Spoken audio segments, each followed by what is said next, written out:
Hola, ¿cómo están, hermanos, amigos y todas las personas que han estado escuchando esta serie de mensajes? Hoy finalizamos. Hoy vamos a hablar de la ascensión de Jesús. Va a ser de mucha bendición para ustedes y para mí también. Cuando Jesucristo resucitó, le dijo el ángel a las mujeres que Él había resucitado. Esta es la esperanza que tenemos todos los que esperamos en Jesús, que un día nuestros cuerpos van a ser glorificados y vamos a estar eternamente con Él. Tenemos que recordar una cosa que es muy importante y sí la quiero puntualizar. La resurrección de Jesús no fue temporal.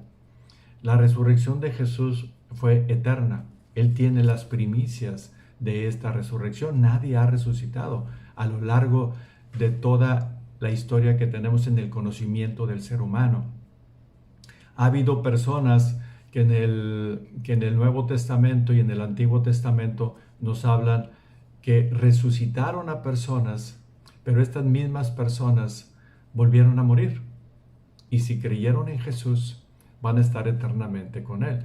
Y ejemplos de ello tenemos a Lázaro cuando Jesucristo lo resucitó. Tenemos también a Tabita cuando el apóstol Pedro, la resucitó en Hechos 9:40.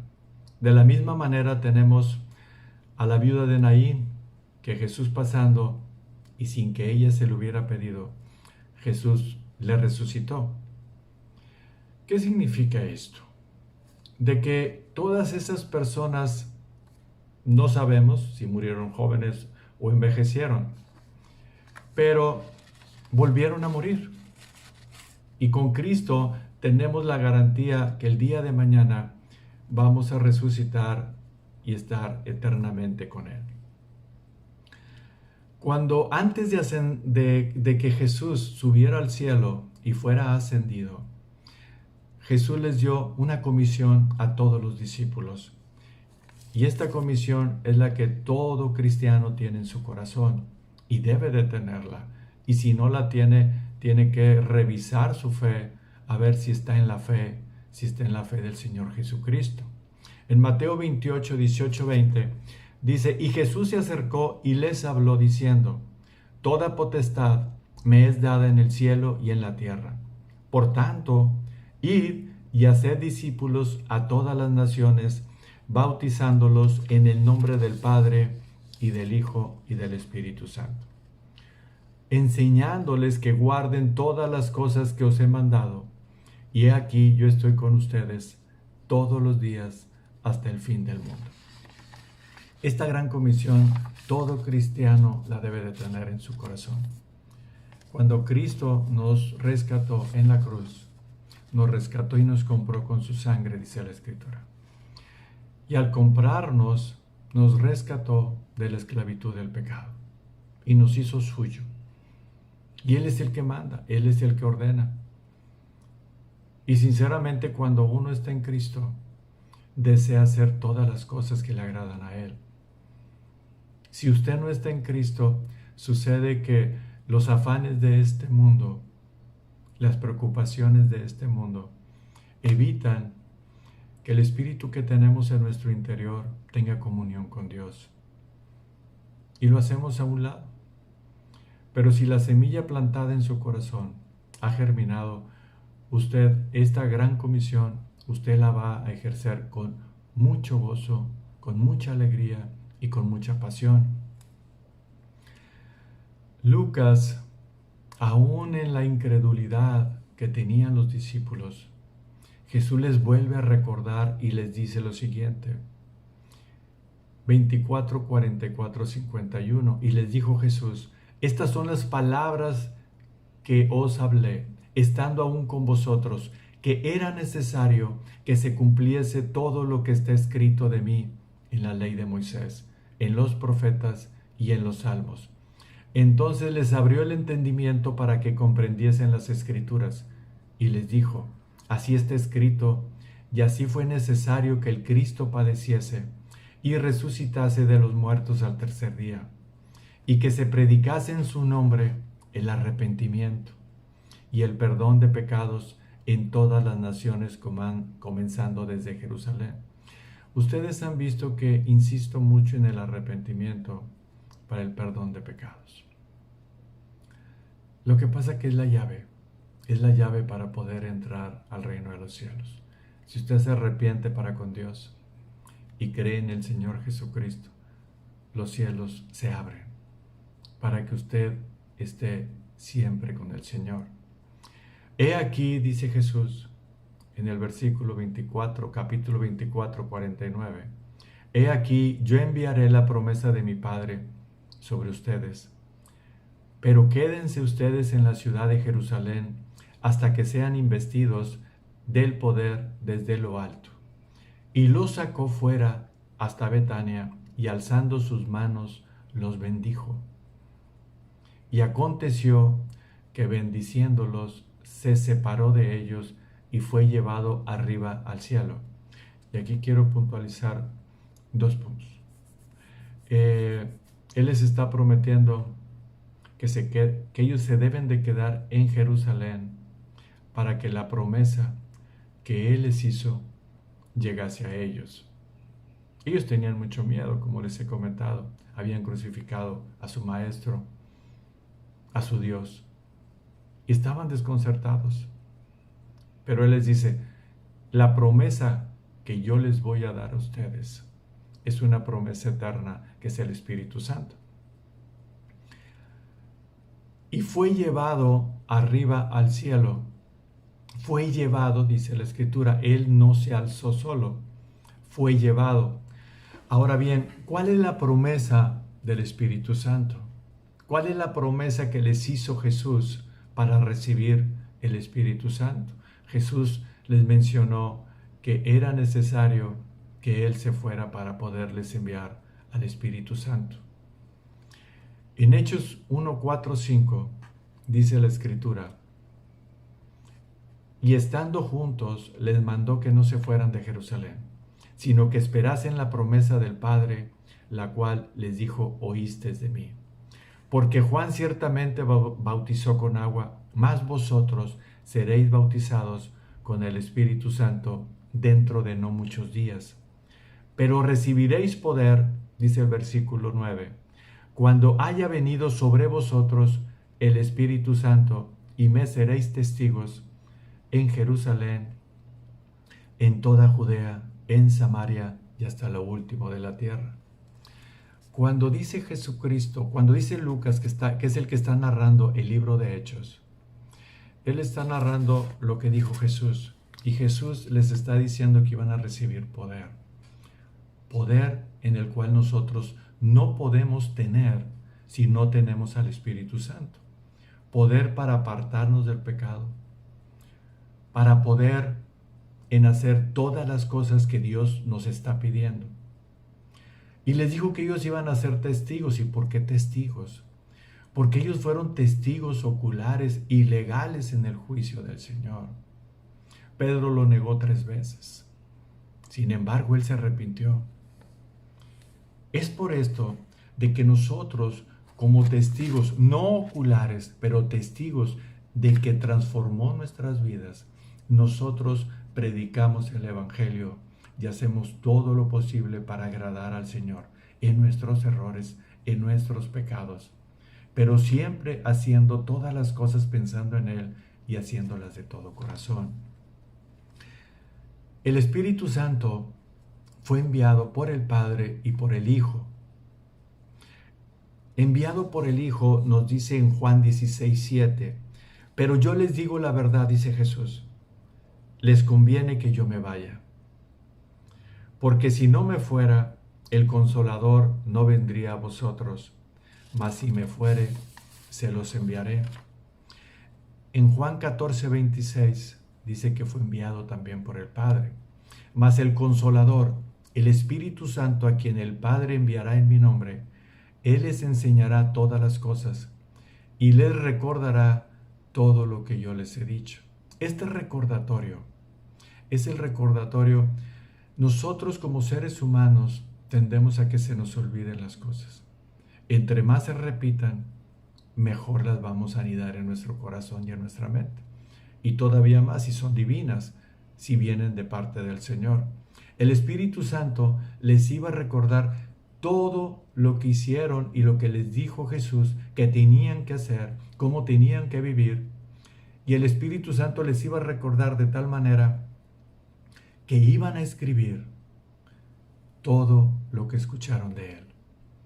Y era de tal manera porque del Espíritu Santo es exhalada la palabra. El Espíritu Santo era el supervisor de ellos para que cuando ellos fueran a escribir el Nuevo Testamento, las epístolas que ellos escribieron para los cristianos, fueran escritas fielmente como Dios dijo. Hay personas que dicen, las escribió el hombre. Yo no creo porque las escribió el hombre y a su manera y a su forma. Manipula. No es así. Dios usó a hombres santos y los usó de tal manera a que la palabra que Dios les exhalaba de una manera sobrenatural, la escribieran fielmente para que usted y yo la entendiéramos y transformara nuestras vidas. Nosotros no podemos pensar que la palabra de Dios escrita en la Biblia es de hombres, porque yo soy un testigo fiel que esta palabra transforma mi vida, transformó la de mi esposa, transformó la de mis hijos. Y he visto que las personas cuando escuchan la palabra de Dios fiel, transforma sus vidas. Es cierto, hay tantas cosas que se ven en la televisión con gente que se dice cristiana, en iglesias donde lo que menos se escucha es la palabra de Dios. Es cierto. Pero usted no se fije en lo que hace el hombre. Usted fíjese en lo que Dios quiso que escribieran los hombres santos en la Escritura. No necesitamos más de lo que está en la Escritura. El canon de la Escritura se cerró en Apocalipsis. No necesitamos más revelación. No necesitamos que Dios me habló. No necesitamos que Dios me dijo. Con lo que está escrito es más que suficiente para que Dios transforme su vida. Lo que tenemos escrito en esta Biblia, en la palabra de Dios, es lo suficiente para que usted siga a Dios, que es el que lo creó. Voy a leer Hechos, capítulo 17, versículo 23 en adelante. Y quiero que ponga mucha atención en este pasaje. Nos descubre Pablo, él llegó a Atenas, era una ciudad de filósofos que querían saber siempre cosas nuevas. Y Pablo al llegar dice lo siguiente: porque pasando y mirando vuestros santuarios, hallé también un altar en el cual estaba esta inscripción: al Dios no conocido, al que vosotros adoráis, pues sin conocerle es a quien yo les anuncio. El Dios que hizo el mundo y todas las cosas que en él hay, siendo Señor del cielo y de la tierra, no habita en templos hechos por manos humanas. Es decir, usted cuando se convierte al Señor, usted es el templo del Señor. Y Él dijo que no nos iba a abandonar jamás. Hay veces que la gente piensa que va al templo. Tengo una persona bien conocida que dice, yo voy al templo y siento que Dios está ahí. No lo dudo, Dios es omnipresente. Pero lo dice con tal misticismo que va al templo porque ahí está Dios. Pero Dios nos dice que nosotros somos la morada de Él si guardamos sus mandamientos. Y eso es real. Entonces no podemos caer en misticismos porque Dios está hablando por medio de Pablo y está diciendo que Él no habita en templos hechos por manos de hombres. Ni es honrado por manos de hombres, como si necesitase de algo, pues Él es quien da a todos la vida y el aliento y todas las cosas, porque en Él vivimos y nos movemos y somos, como algunos de vuestros propios profetas y poetas también han dicho, porque linaje suyo somos. Siendo pues linaje de Dios, no debemos pensar que la divinidad sea semejante a oro, o plata, o piedra, escultura de arte y de imaginación de hombres. Pero Dios, habiendo pasado por alto los tiempos de esta ignorancia, ahora manda a todos los hombres en todo lugar que se arrepientan, por cuanto ha establecido un día en el cual juzgará al mundo con justicia por aquel varón a quien designó, dando fe a todos con haberle levantado de los muertos. Dice Pablo, en Él somos, en Él estamos, en Él vivimos, en Él respiramos. ¿Usted cree que usted hace todo eso? No, es la misericordia del Señor. Él creó el cuerpo. En un video pasado yo le comenté, usted no le da órdenes a su corazón para que lata. Usted no tiene la capacidad de darle órdenes a sus glándulas, a su riñón, a su hígado, a sus pulmones, a su estómago. No. Usted no tiene capacidad de decirle a su cuerpo qué tiene que hacer. Y digo, qué hacer lo que tenemos dentro de nosotros, en las entrañas, lo que hace funcionar que nosotros vivamos y que seamos y que respiramos. Usted no tiene esa capacidad.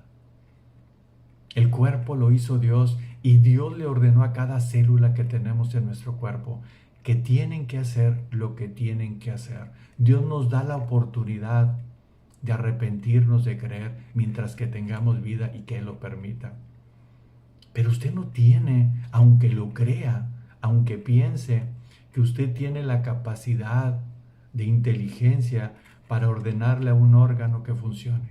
Aún estando dormido, el cuerpo está funcionando y usted no se está dando cuenta. Usted está respirando y no se da cuenta que está respirando. El corazón sigue latiendo y usted no se da cuenta que está latiendo. Usted no le está ordenando al cuerpo. Las células de nuestro cuerpo tienen una orden divina para que funcionen. Y mientras que tengamos vida, tenemos esperanza para arrepentirnos. Es importante notar que nosotros tenemos limitaciones, que es lo que les estoy comentando ahorita, en este momento. Que cuando la Escritura nos dice que Cristo fue llevado al cielo, pues no tenemos la capacidad para ver ese cielo y en qué trono se encuentra. Pero no podemos negar que no está en el cielo. Les voy a mencionar 3 ejemplos de que estamos en un mundo espiritual que nosotros no tenemos la capacidad de ver. No podemos ver a los ángeles, pero sabemos que están ahí porque la Escritura lo dice. Y no digo un ángel, 2 ángeles. Dice la Escritura que hay millones y millones de ángeles que sirven al Señor y sirven a nosotros, a los que hemos creído, y son como ministradores que Dios envía. Un ejemplo es en Eliseo, el profeta Eliseo, Segunda de Reyes 6, 16, 17. Eliseo le dijo al criado, el criado tenía mucho miedo porque estaban rodeados por un ejército. Y el criado tenía miedo porque iban tras Eliseo, lo querían matar. Eliseo estaba muy tranquilo. Y Eliseo le dice al criado, no tengas miedo, porque más son los que están con nosotros que los que están con ellos. Lloró Eliseo y dijo, te ruego, oh Jehová, que abra sus ojos para que vea. Entonces Jehová abrió los ojos del criado y miró. Y aquí que el monte estaba lleno de gente de a caballo y de carros de fuego alrededor de Eliseo. Dios le permitió al criado, pero la fe de Eliseo, sabía Eliseo que alrededor de él estaban acampando el ejército de Dios. La persona que cree tiene tanta confianza en Dios que todo lo que sucede alrededor de él, Dios tiene el control. El criado estaba atemorizado. Ese criado en una ocasión le mintió a Eliseo. Él no había creído realmente. Es por esa razón que estaba atemorizado. El temor en el ser humano es un temor que debemos de tener. A veces el miedo Dios no lo puso, así como el amor. Pero cuando confiamos en el Señor, ese miedo desaparece porque el control lo tiene el Señor. Y si el Señor está permitiendo que suceda cierta cosa, todo es para bien del creyente, como dice en Romanos 8:28. Tenemos a Esteban. Esteban era uno de los 7 que habían escogido los apóstoles para que les ayudaran en el ministerio en el libro de Hechos. Y él, lleno del Espíritu Santo, en Hechos 7:55-56, después de haberles dado una cátedra a los fariseos, esos que mataron a Jesús, les dio una cátedra que eran duros de servir, que ellos se resistían tanto al Espíritu Santo y no podían discernir lo espiritual porque habían apostatado de lo que Dios les había enviado. Y les dice, llenos del Espíritu Santo, estaba Esteban puesto los ojos en el cielo. Después de que lo habían apedreado, estaba a punto de morir. Vio la gloria de Dios y a Jesús que estaba a la diestra de Dios. Y dijo, he aquí veo los cielos abiertos y al Hijo del Hombre que está a la diestra de Dios. Todas las personas que creen en el Señor, el cielo se abre. Nadie puede subir al cielo, a ese tercer cielo que menciona Pablo. Nadie puede subir con pecado, es un Dios santo. Santo, santo, santo es nuestro Dios. Nada impuro puede subir ahí. Las puertas del cielo se cierran. Pero si usted se arrepiente y cree fielmente en el Señor, esos cielos se van a abrir en el momento en que usted diga, aquí está mi vida, Señor, perdóname.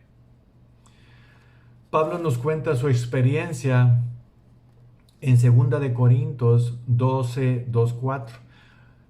Conozco un hombre en Cristo que hace 14 años, si en el cuerpo no lo sé, si fuera del cuerpo no lo sé, Dios lo sabe. Fue arrebatado hasta el tercer cielo y conozco al tal hombre, si en el cuerpo o fuera del cuerpo, no lo sé, Dios lo sabe. Que fue arrebatado al paraíso, donde oyó palabras inefables que no les dado al hombre expresar. Pablo no podía expresar lo que había visto en el tercer cielo, pero él fue arrebatado. No es un cuento de esos cuentos que se escuchan el día de hoy y se siguen escuchando, que hay gente que ha ido al infierno, que hay gente que ha ido al cielo. No somos omnipresentes como Dios.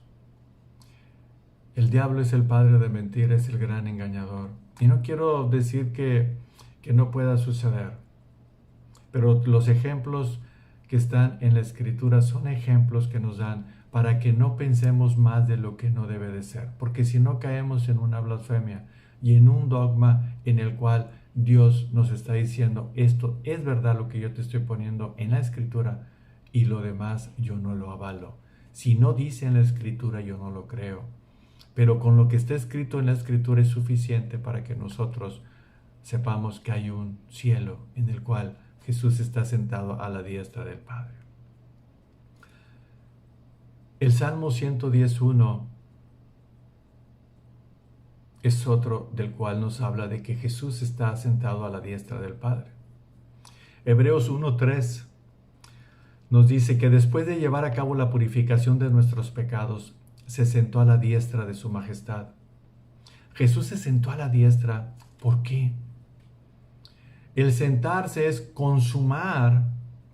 Él había terminado el trabajo, la obra que Dios le había ordenado. Él terminó, subió al cielo y se sentó, terminó la obra. Y Jesús dijo, consumado es. Primera de Pedro 3:22. Solamente digo unos cuantos pasajes. No digo mucho, sino no terminaríamos. Son breves estos mensajes, pero son muy ilustrativos y me gusta leer mucho los pasajes de la Escritura. No me gusta estar plática y plática y plática. Sí me gusta explicarlos, pero me gusta hablar la palabra del Señor. Primera de Pedro 3:22. Quien habiendo, Jesús, subido al cielo está a la diestra de Dios y a él están sujetos ángeles, autoridades y potestades. Cuando Cristo subió, y se sentó a la diestra, garantiza a todos los creyentes que vamos a estar con Él y que nuestros cuerpos van a ser glorificados. El mensaje anterior les mencioné Tesalonicenses, primera 4:17, que cuando Cristo venga por su iglesia, vamos a ser arrebatados, vamos a ser llevados, levantados. Los que murieron en Cristo, su cuerpo va a ser glorificado y va a ser levantado. Nosotros, si vamos a suponer que Cristo venga mientras que yo estoy vivo, vamos a ser arrebatados en un abrir y cerrar de ojos y vamos a estar siempre con Él, dice la Escritura. Esa es nuestra confianza que tenemos de que Él resucitó y está sentado a la diestra del Padre y que un día va a venir por su iglesia. ¿Quién es su iglesia? Todos los que han creído. Todos los que están en el cuerpo de Cristo. Cristo es la cabeza de la iglesia. Pero si usted no está en el cuerpo de Cristo, usted no va a estar glorificado. La iglesia, los templos y cualquier tipo de reuniones, simplemente iglesia significa reunión donde se congrega la gente. Pero ahora nosotros somos el templo del Señor en el cual habita y en el cual nos guía. Efesios 2:6 nos da una promesa muy hermosa. Es más, que ya no es promesa, sino que Dios nos ve de esa manera. Porque las personas que han creído en Jesús, porque juntamente con Él nos resucitó y asimismo nos hizo sentar en los lugares celestiales con Cristo Jesús. Dios ya nos ve sentados con Él. Todos los que han creído tenemos la garantía que vamos a estar con Él. Y Él nos habla en que Él, en su presencia, Él nos ve sentados juntamente con Cristo. En Apocalipsis 3:21 dice: He aquí yo estoy a la puerta y llamo. Si alguno oye mi voz y abre la puerta, entraré a él y cenaré con él y él conmigo. Al que venciere, le daré que se siente conmigo en mi trono, así como yo he vencido y me he sentado con mi Padre en su trono. Otro punto tan importante para nosotros es que tenemos la confianza de que Cristo está intercediendo por nosotros. Dice en Romanos 8:34, ¿quién es el que condenará? Cristo es el que murió. Más aún, el que también resucitó, el que además está a la diestra de Dios, el que también intercede por nosotros. Nosotros no tenemos que buscar otra intercesión para que nosotros seamos escuchados. Jesucristo es Dios. El Espíritu Santo que está en nosotros es Dios. Y Jesucristo intercede ante el Padre en las peticiones que nosotros hacemos, en las súplicas, en las oraciones, en las plegarias. No necesitamos agregar absolutamente a nadie más. Tenemos que quitarnos de todas esas cosas. El pueblo de Israel fue destruido por ser idólatra. Jesús nos sustenta, Él es el que nos da respiración, en Él somos, en Él vivimos y en Él estamos. No estamos por otras cosas que el hombre en sus tradiciones ha creado. Ese tipo de tradiciones le causan mucha ira al Señor. Jesús se sentó a la diestra y Él está intercediendo por nosotros. Y si usted cree, va a interceder por usted, siempre y cuando las peticiones sean según la voluntad de Dios, según lo que habita en el cielo, lo santo del cielo. Recuerde que Jesús vino a salvar, a rescatar lo que se había perdido. No vino por esos que se creen justos, no, sino por los que se creen pecadores, los que apartan toda soberbia todo orgullo, toda hipocresía y reconocen que son pecadores. La humildad ayuda tanto a que Dios nos exalte. Por esta razón, yo le invito que en esta finalización de los mensajes recapacite, medite en la palabra. Más adelante vamos a iniciar la lectura y el estudio profundo del libro de Hechos.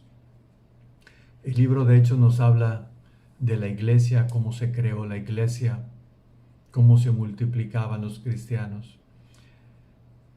El Espíritu Santo estaba tan activo, dándonos a entender que estaba en nosotros.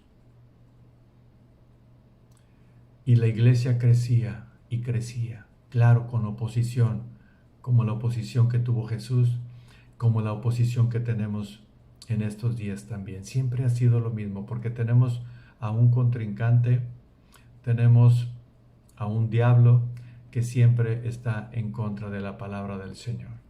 Y Él va a hacer todo lo posible por llevárselo a usted, si usted no cree, y se lo va a llevar al infierno.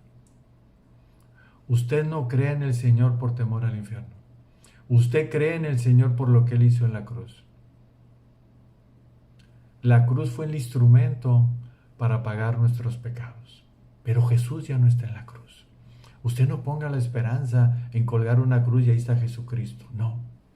Jesucristo, después de morir, fue enterrado, resucitó, ascendió al cielo y está a la diestra del Padre intercediendo por nosotros.